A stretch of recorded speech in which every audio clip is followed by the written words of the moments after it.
Hello, હું નિકિતા. આજે આપણે જીસીઈઆરટી ધોરણ 5 થી 12 આધારિત ઇતિહાસના મહત્વના 2500 પ્રશ્નોમાંથી વન લાઇનર સિરીઝ જોઈશું. આ સિરીઝ એલઆરડી, પીએસઆઈ, સીસીઈ જેવી તમામ ગુજરાત સરકારની ભરતી પરીક્ષાના નવા સિલેબસ અનુલક્ષીને બનાવેલ છે. તો ચેનલને ફટાફટ સબસ્ક્રાઇબ કરી લો અને બેલ બટન પર ક્લિક કરી લો, જેથી કરીને યુટ્યુબ તો ખુશ થશે જ, પણ સાથે સાથે હું પણ ખુશ થઈશ. તો ચેનલને સબસ્ક્રાઇબ કરી લો. પ્રશ્ન 1351. કયું શહેર કાળા રંગની મીનાકારી માટે પ્રસિદ્ધ છે? હૈદરાબાદ. પ્રશ્ન 1352. નીચેનામાંથી કયા શહેરો લીલા અને લાલ રંગની મીનાકારી માટે જગત વિખ્યાત છે? જયપુર અને દિલ્હી. પ્રશ્ન 1353. ગુજરાતમાં કયું શહેર ઝરી કઢાઈ માટે જાણીતું છે? સુરત. પ્રશ્ન 1354. ગુજરાતની ઝરીકામ કયા રંગે થાય છે? સફેદ. પ્રશ્ન 1355. ગુજરાતના કયા સ્થળેથી 350 વર્ષ જૂનું લાકડાનું કલાકામ મળી આવ્યું છે? સોમનાથ. પ્રશ્ન 1356. ભારતમાં જળતરના અલંકારો રાજસ્થાનના કયા શહેરમાં બને છે? બીકાનેર. પ્રશ્ન 1357. આપણા કયા પાડોશી દેશમાં કલા કારીગરી તથા લાકડાની મૂર્તિઓ અને મંદિરો જોવા મળે છે? નેપાળ. પ્રશ્ન 1358. હડપ્પા સંસ્કૃતિના ઉત્ખનન સ્થળ ભીમબેટકા કયા રાજ્યમાં? 1959. પાષાણ યુગના આદિમાનવના ગુફા ચિત્રોમાં શાના આલેખનો જોવા મળે છે? પશુ પક્ષી. પ્રશ્ન 1360.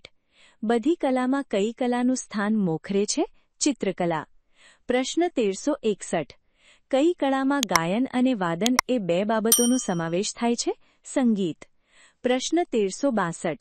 ભારતનો કયો ગ્રંથ સંગીતની ગંગોત્રી ગણાય છે? સામવેદ. પ્રશ્ન 1363. સંગીતના મુખ્ય કેટલા રાગ છે? 5. પ્રશ્ન 1364. નીચેનામાંથી કયો પ્રકાર રાગનો નથી? જ્યોત. પ્રશ્ન 1365. નારદ નામના સંગીતજ્ઞ કયો ગ્રંથ લખ્યો છે? સંગીત મકરંદ. પ્રશ્ન 1366. કયા પંડિત સંગીત રત્નાકરને સંગીતનો સૌથી પ્રખ્યાત ગ્રંથ ગણાવે છે? પંડિત વિષ્ણુ નારાયણ ભાતખંડે. પ્રશ્ન 1367. સંગીત પારિજાત ગ્રંથના કર્તા કોણ હતા? 68. પંડિત અહોબલે ઉત્તર હિન્દુસ્તાની સંગીત પદ્ધતિ માટે કયો ગ્રંથ લખ્યો છે? સંગીત પારિજાત. પ્રશ્ન 1369. ભારતના 6 કલા વિભાગમાં નૃત્ય નાટ્ય તરીકે કોણ ગણાય છે? અભિનય. પ્રશ્ન 1370. બેજુ બાવરાના ગુરુ કોણ હતા? સ્વામી હરિદાસ. પ્રશ્ન 1371. તાળ અને લય સાથે નાટકનો અનુભવ કરાવતી કલા કઈ છે? નૃત્યકલા. પ્રશ્ન 1372. તમિલનાડુનો તંજોર જિલ્લો કઈ પ્રકારની નૃત્યકળાનું ઉદ્ભવ સ્થાન ગણાય છે? મણિપુર. પ્રશ્ન 1373.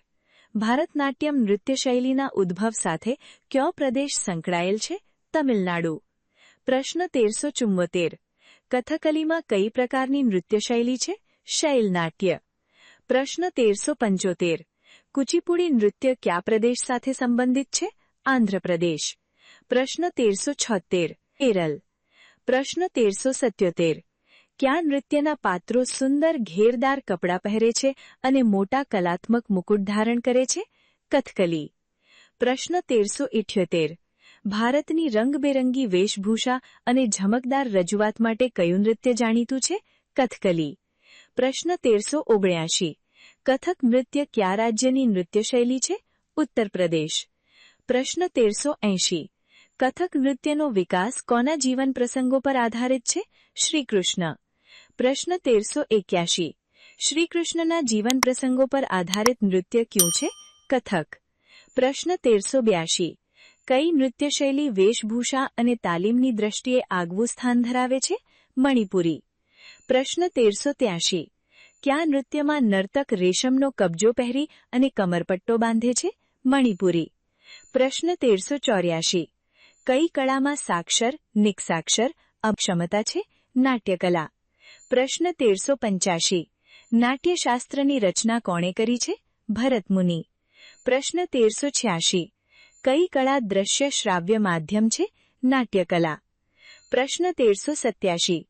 ગુરુ પ્રહલાદ શર્મા કઈ નૃત્યશૈલી માટે જાણીતા છે? કુચીપુડી. પ્રશ્ન 1388. બધી કલાઓનો સંગમ કઈ કળામાં છે? નાટ્યકલા. પ્રશ્ન 1389. સંસ્કૃત સાહિત્યના નાટ્યકારોમાં પ્રથમ ક્રમે આવતા નાટ્યકાર કોણ છે? મહાકવિ ભાસ. પ્રશ્ન 1390. મહાકવિ કાલિદાસની સૌથી જાણીતી કૃતિ કઈ છે? અભિજ્ઞાન શાકુંતલમ. પ્રશ્ન 1391. મહાકવિ કાલિદાસની નાટ્યકૃતિઓ કઈ કઈ છે? વિક્રમોર્વશિયમ, માલવિકાગ્નિમિત્રમ. પ્રશ્ન 1392. કવિ ભવભૂતિએ કયા નાટકો લખ્યા છે? ઉત્તર રામચરિત. પ્રશ્ન 1393. મહાન. પ્રશ્ન 1394.